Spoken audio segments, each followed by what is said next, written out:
As Pixel fans, I feel like we're always looking for a reason to get a new phone, and now that the Pixel 6 Pro is hitting its 2-year mark, I'm sure many users are considering the upgrade to the newly released Pixel 8 Pro. To that I'd say, depending on what you're into, it's worth taking a look at, but before you make a choice, let me show you how big the differences are between the two, and then decide on if those upgrades are worth the money. Starting with the design and build quality. Over the past 2 years, you can see the design has changed quite a bit while remaining relatively familiar. As you can see, Google has replaced the glossy glass for a matte finish on the 8 Pro, the signature camera bar visor swapped out the glass cover for a more sophisticated polished aluminum, and the corners of the device have been rounded out quite a bit for a more comfortable feel in day-to-day use. In fact, the rounded corners do a lot for the device by allowing it to sit nicer in the palm of the hand while giving it a slightly smaller physical footprint. Durability wise, we got the upgrade to Gorilla Glass 2, which should help out with scratch resistance, but probably the biggest change with the design is all about the display. Currently, both have great 6.7-inch 120Hz LTPO displays,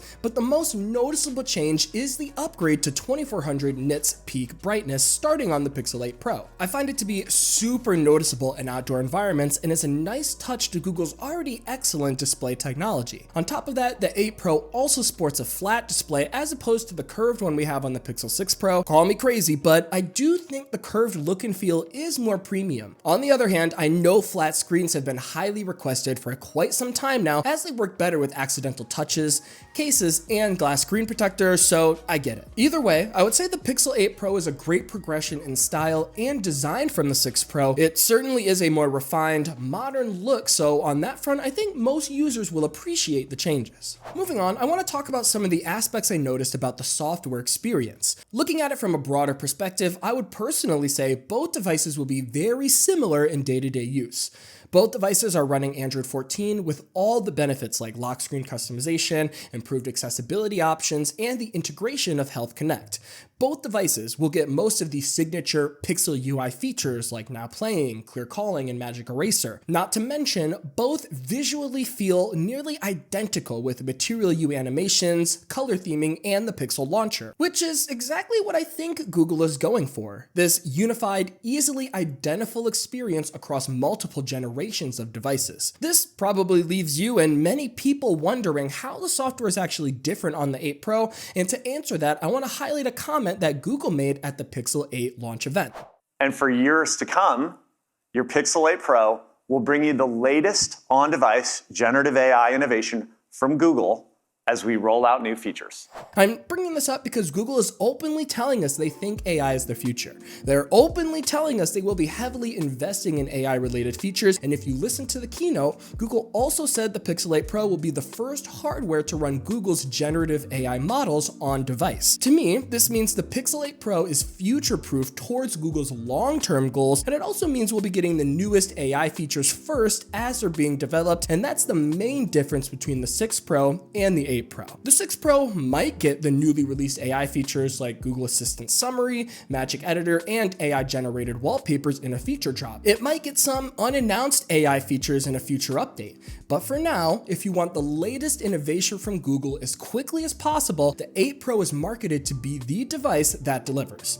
And I almost forgot to mention, Google also promises the 8 Pro will be getting 7 years of OS, security, and feature drops. So in theory, you should be getting new AI features and just new features in general until 2030. Not just bug fixes or security updates, but real, actual features. Touching on performance real quick, I find it to be an interesting story, but probably not in the ways that you would expect. Speed-wise, it seems like both devices are almost on par, especially in regards to everyday tasks, app startup times, the animations, and performance inside average applications.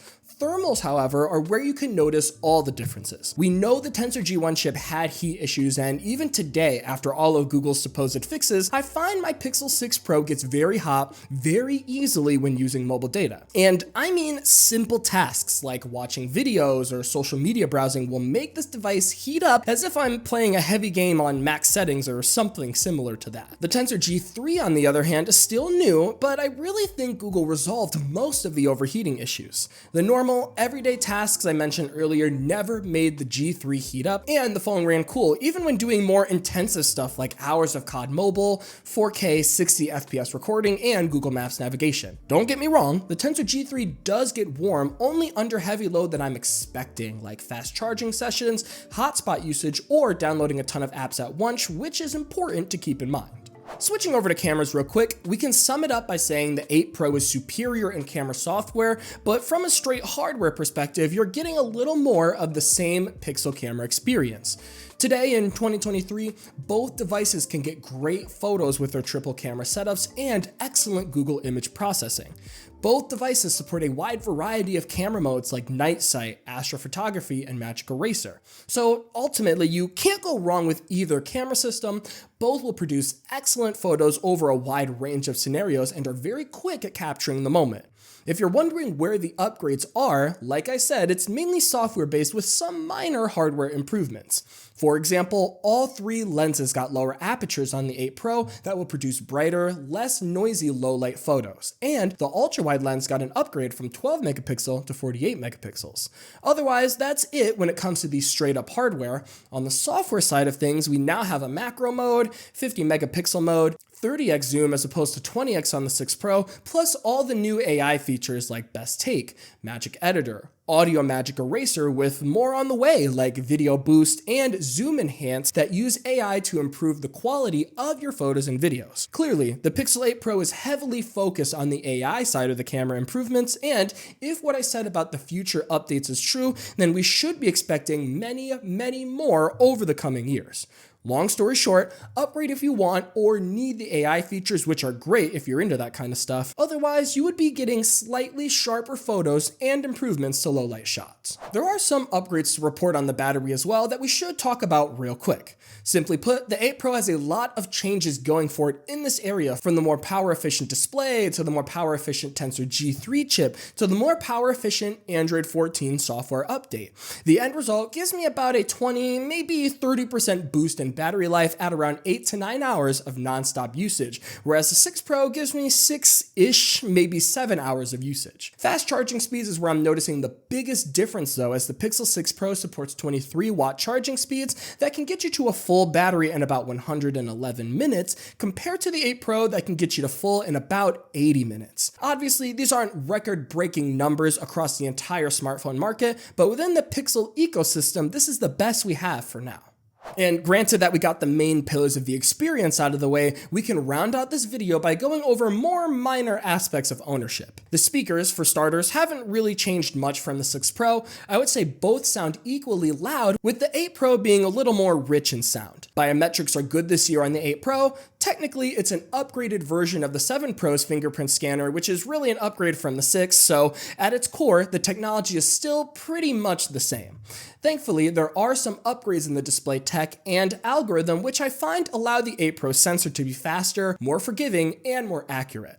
The 8 Pro also continues to support Face Unlock as it did on the 7 Pro. Unfortunately, it still struggles in low light conditions while working great in well-lit environments. Not to mention, you also get the ability to make payments and sign into apps with both biometric options. Cellular services notably improved on my 8 Pro as well. During my time with the 6 Pro on AT&T's network, I would normally get 2 bars of 5G, if that, whereas the 8 Pro normally got me 3 to 4, which is on par with my girlfriend's iPhone. And of course, the 8 Pro does get the added benefit of the temperature sensor. Personally, I haven't gotten much use out of it as there really hasn't been a need, but I do think it will be useful eventually. Maybe when Google gets it FDA certified, which they're still working on at this time. That said, the question still remains on if the 8 Pro is a good upgrade from the 6 Pro, and I would say this. The 8 Pro is objectively better in every way, from cameras to AI features to thermals to the modem and even biometrics to a degree.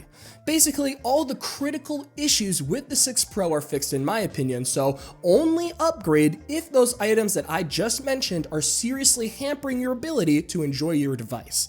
From my time with the 6 Pro, I would certainly think it could go strong for another year, maybe even 2, so if you can wait, I would, because the jump in hardware improvements from the 6 Pro to the 9 Pro or even the 10 Pro will probably make it a night and day difference as opposed to just being a decent upgrade.